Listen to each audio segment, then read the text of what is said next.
guys? It's your boy, and today we are doing our very first movie review.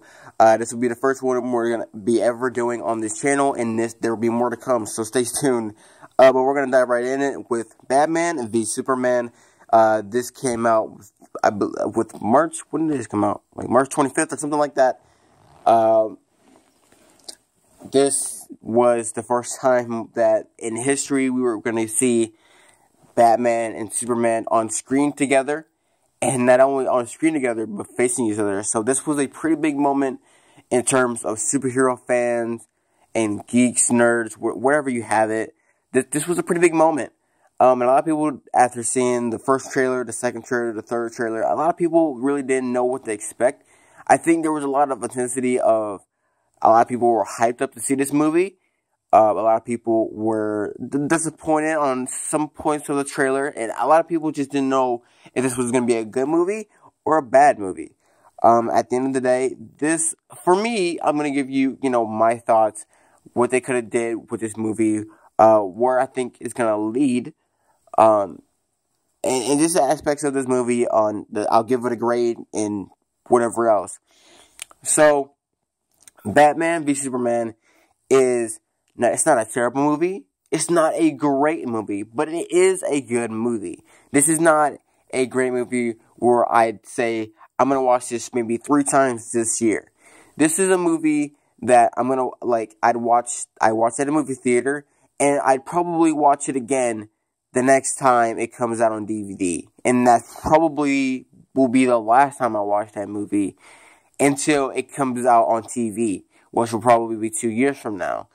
And a lot of people say, well, why? Well, why? Well, this is the type of movie, well, for one, it's not super great. Where this is not a movie where you can go, I'm going to see this over and over and over again, and it's like, I can never get bored of that. No, a movie that is like that, however, is Deadpool. I've seen Deadpool 2 times, and I've seen a lot of clips of that movie. I don't know how many times, and no matter how many times I go back to those clips, I never really fully get bored of Deadpool. However, in this movie, there were aspects of this movie where I was bored. A lot of parts in this movie, I felt bored, and I was drawn out of this movie where I was like, oh, can we just get to the main part of what we came here for? And they were building up so many stuff that it never really pieced itself together. We had motivation of Batman, we had the motivation of what Superman was going through, and we had the motivation of what Lex Luthor was going through. But it never really fully fell into place with each other. Until, I guess, the only thing that really led in together was Batman's motivation for the reason why he wanted to fight Superman. But Superman really didn't want to have anything to do with Batman. And I guess the 3 parts about this movie, Superman, he was going through this moral grief of, a lot of people were half-sided on how they were feeling about him. And you can see he's feeling that through this movie. A lot of people say, oh, Superman, he's the hero we need. He deserves to stay here on Earth. He's helped so many people. He's done so unbelievable things that that if he wasn't here, a lot of people would have died. And then a lot of people say, well, because he's here and because he has done so many things, a lot of people have died. So it's like he saved a lot of people, but because of him, a lot of people have died as well. And you can see he's battling back and forth on whether, how should he be feeling because of what other people feel about him. And he's battling that through this movie. And I think one of the biggest plot points of where he feels this is when he's in the Capitol. And as he's in the Capitol, and they're discussing whether, how they feel about him, whether if he should stay here on Earth or leave, and the whole Capitol explodes.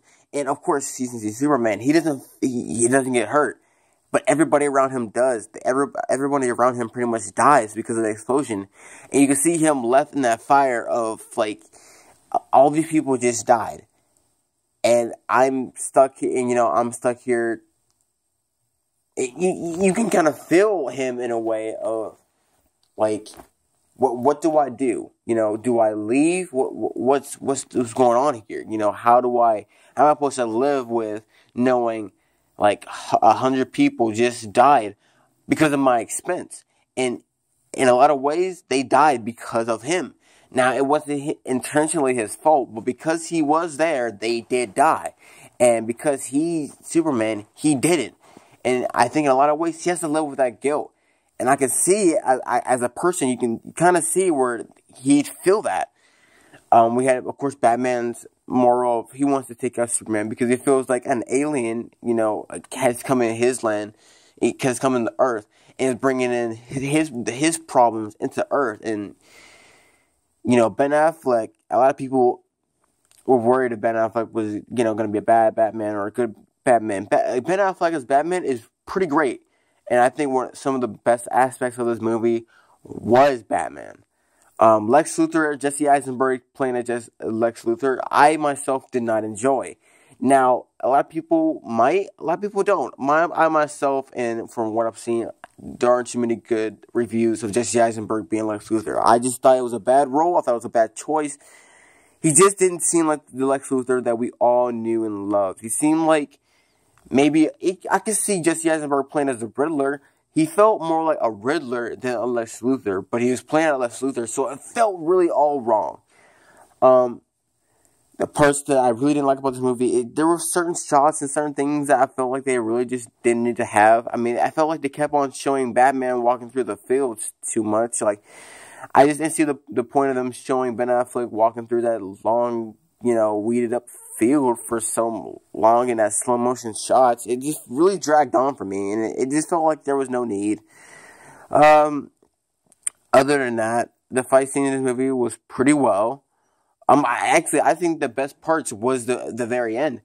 I mean, if you're going to see this movie, and if you haven't seen it yet, if you're going to see this movie, definitely go for the action towards the end, because at the end, they definitely deliver with some hard action between Superman and Batman, and with all of them in Doomsday. I thought it was perfectly well done. I thought it was great. I definitely watch this movie again just so I can see the action scenes between those four, Doomsday, Batman, Wonder Woman, and Superman. That was very well done.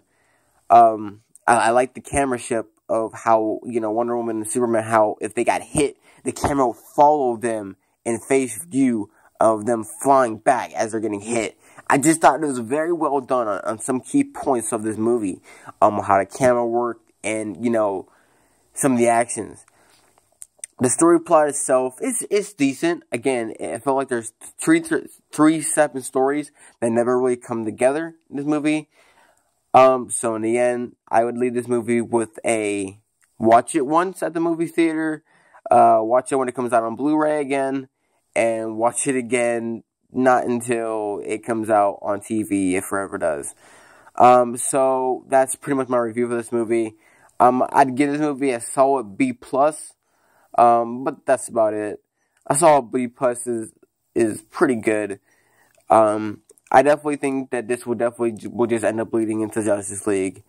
And I for one can't wait. Hopefully they won't screw it up. If Zack Snyder's directing it, then I think they'll do a pretty good job. So this has been my first movie review. I will be doing more. Just let me know which one to review, and I will be doing it here on my channel. So thank you for watching, and until next time, yeah.